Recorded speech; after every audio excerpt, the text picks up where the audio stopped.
Hi, welcome to our daily encounter. Today, as we do our reading, you're going to find that you come across a whole lot of sundry laws or various laws that Moses is giving to the people before they cross over into the land. And as you read these commandments, you might wonder to yourself, what purpose does these commandments have for me today as a New Testament believer?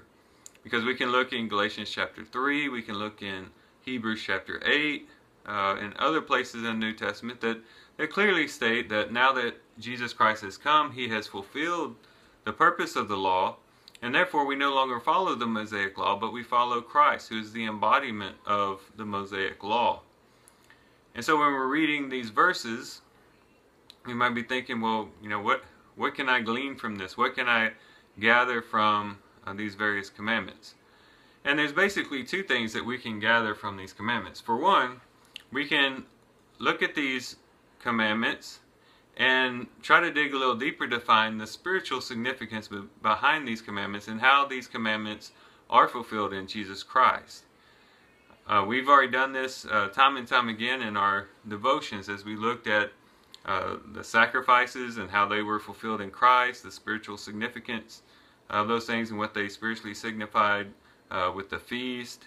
And a lot of other things, the tabernacle, the priesthood, all of those things represented spiritual realities that would be brought out when Christ came.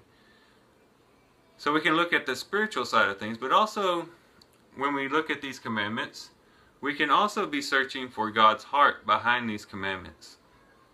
This Mosaic law was not something that a group of people got together and came up with, or a council, or some type of legislative body that came up with all these commandments. This was God Himself giving these commandments. And so when we read these commandments, we can kind of understand God's heart a little bit better, right? As kids, our parents had given us certain rules to live by. For one, they've given us the rules of keeping our room clean. I know my dad was very strict about us keeping our room clean.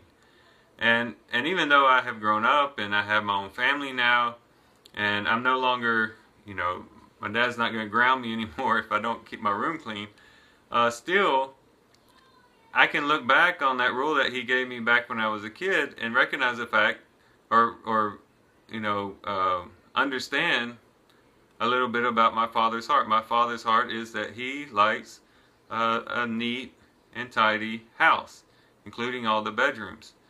And so I learned a little bit about my dad through the rules that he gave me as a kid. And now when I go back to visit him, I should respect that and honor that. Even if I'm not grounded for not doing it, I still do it because I value our relationship. And the same thing can be said of the Old Testament. Yes, it was something that was given to teach people certain principles and things that they needed to know to prepare them for when Christ came. But that doesn't mean that we can't go back and look at them and learn some things about God through these commandments. And it ought to be that our heart's desire is not just to be, look at it from a legal standpoint and say, well, that's the old Mosaic law, I don't have to follow that, I don't even have to listen to that. But to go back and say, maybe there is something here for me to gather about what God's heart is and what God's desire is for my life. And the way we would do this practically is we would look at certain things in the New Testament and use the Old Testament as somewhat of commentary to help us better understand statements in the New Testament. For instance, when the New Testament says abstain from sexual immorality, it may not go through and list out every single immoral sexual act that a person might commit. And so what a person might do as a New Testament believer is go back to the Old Testament and say, what is God's heart in this matter? What does God consider sexual immorality? And we can go through and look at certain things. As a matter of fact, in our reading today, we'll come across some different scenarios having to do with sex, with adultery, with having sex with a virgin who's engaged to somebody else. Again, it gets very specific, but as we read these things, we can say, okay, well, God's heart is that I should abstain from this type of sexual activity. and this type of sexual activity, because this would not please God. And that's really our ultimate desire, or should be our ultimate desire, is not what we can get away with or what we can find a loophole around, but to truly want to please God in all respects. And the Old Testament can help us understand the heart of God more, and therefore live a life more pleasing to God's heart. And hopefully everyone here who reads through these chapters will have that type of attitude.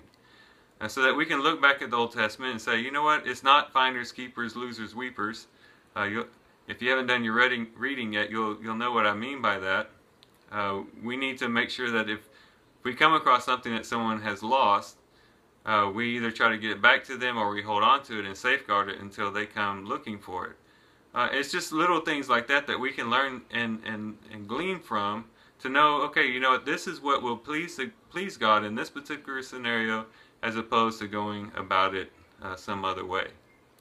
So hopefully these thoughts, these ideas are helpful to you as you do your reading today. To kind of remember to, one, look for the spiritual significance of each of these commandments and how they're fulfilled in Christ. But secondly, to search after the heart of God and what His true desire is for our lives. Well, I thank you guys for watching the video. I hope you guys have a great day. Love you guys. God bless.